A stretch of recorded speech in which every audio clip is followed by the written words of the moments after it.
nessa ideia da gente pensar aí com mais critério, com algum cuidado, algumas questões importantes, eu queria pensar um pouquinho com você sobre a questão da morte de Fidel, né? E essa discussão sobre se ela representa algo, se é o início de algo ou o fim de uma era, de alguma questão. Só para título de ilustração sobre isso, esses noticiários, né?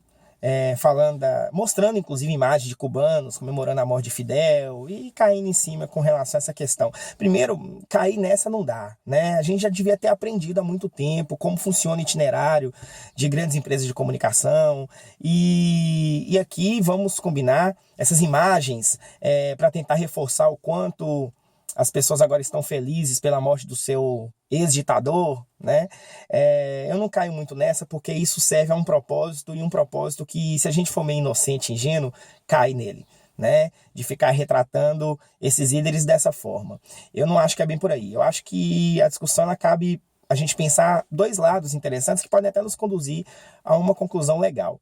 A primeira realmente, durante um período, a Revolução em Cuba representou uma característica social que não pode ser ignorada. Até interessante, né? Os cubanos eles viveram uma condição e uma melhoria no seu status quo em alguns aspectos que realmente apareceram. Lógico que eles são superdimensionados, né? Sobretudo ali entre os anos 60 e os anos 80, eles são superdimensionados, mas eles não podem ser ignorados, né? Algumas condições de melhor aplicação e condição social na área da saúde, educação, nos esportes. Os esportes estão aí e provam isso com muita clareza, né? Cuba chegou a ser uma potência olímpica.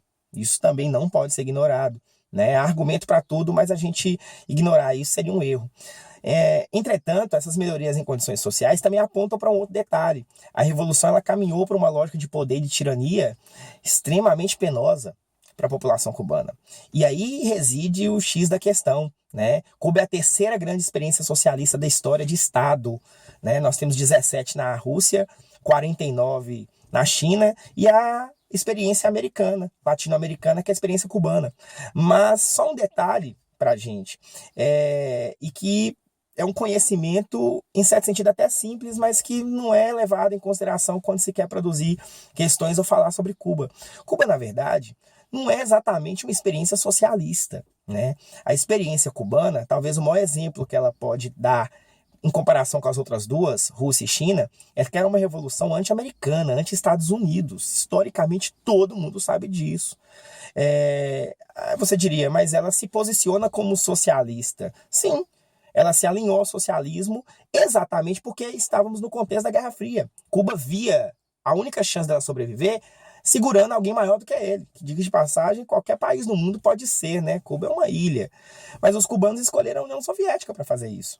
Então, Cuba acabou se posicionando como socialista, se posicionando como experiência cubana. Mas o fato de Cuba se posicionar como socialista não diz exatamente se ela é, né? Eu posso dizer que eu sou rico e milionário e todo mundo que me conhece sabe que eu não sou. Então, se posicionar como algo não é exatamente a criação de uma identidade sobre aquilo, né? Vamos combinar. O caso cubano é um exemplo disso. Agora, para quem quer colocar o caso cubano como... Então, ele acaba servindo para as duas coisas. Eu quero colocar o caso cubano como uma experiência de sucesso para o socialismo. Pronto. Eu apresento Cuba e coloco a bandeira socialista na frente de Cuba. Ah, não, eu quero criticar toda aquela desgraça que aconteceu lá e mostrar como é que os cubanos estão vivendo em situação precária. Pronto, eu apresento Cuba como uma desgraça do socialismo. Cuba, ela prestou muito mais um serviço discursivo do que social. Essa é a grande verdade. E é nesse sentido que ela pode ser pensada. Então, vem com esses debates sobre Cuba como experiência socialista para poder criticar o socialismo, acho que não cabe muito. Ele é mais risível, ele é engraçado, né? Eu vi ontem um vídeo do Bolsonaro, bem curtinho, onde ele ainda brinca com a ideia de que estão querendo cremar o Fidel, né? Que não precisa, ele já vai para o inferno. Me ajuda aí, né, Bolsonaro? Mas, na verdade, a gente sabe muito bem, isso é mais risível, né? Isso não causa nenhuma certa reflexão, até porque não é nem a intenção. Mas a grande verdade é isso, a experiência cubana, ela não deixa legados para uma experiência ideológica, para um discurso ideológico, não deixa, né? E nisso, Fidel realmente errou. Fidel e o seu grupo errou. Erraram muito porque a tirania, a violência acabou sobrepondo as ideias sociais, que não podem ser deixadas de lado. né? Se alguma coisa, as ideias sociais ou socialistas, como você quiser chamar, tem de positivo, é melhorar a vida das pessoas. Isso a gente não pode ignorar. Mas a gente também pode fazer isso num sistema capitalista. É possível. Então, esse embate ideológico sobre se é o socialismo ou se é o capitalismo, eu não vejo nunca como positivo. A gente tem que melhorar a vida das pessoas. As ideias socialistas têm que continuar. Para continuar apontando para esse lado, a gente nunca pode ignorar que as pessoas têm que melhorar de vida. Seja para cubano, seja para dominicano, seja para norte-americano, seja para brasileiro. Isso tem que acontecer.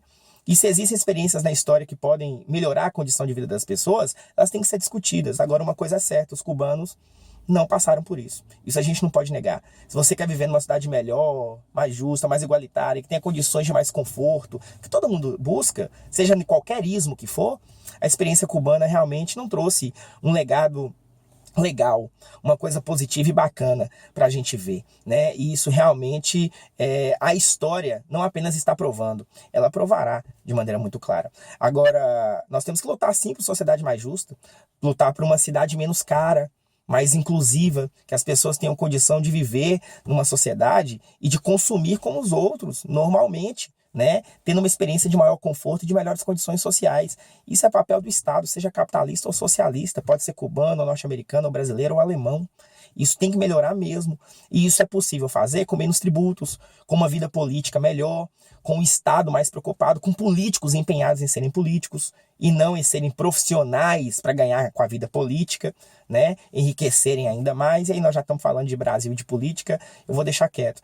Então, essa é a grande verdade. A morte de Fidel não muda nada. Não muda se a gente não mudar um aspecto. Entender que tem muita coisa boa nas ideias socialistas, de inclusão, de ideias sociais, que são muito positivas. E também outras tão boas no capitalismo, que é melhorar a vida das pessoas, criar condições também de maior conforto e de melhor condição social. Isso também o capitalismo apresenta. E, infelizmente, a morte de Fidel não vai mudar absolutamente nada nesse status quo. Não representa absolutamente nada.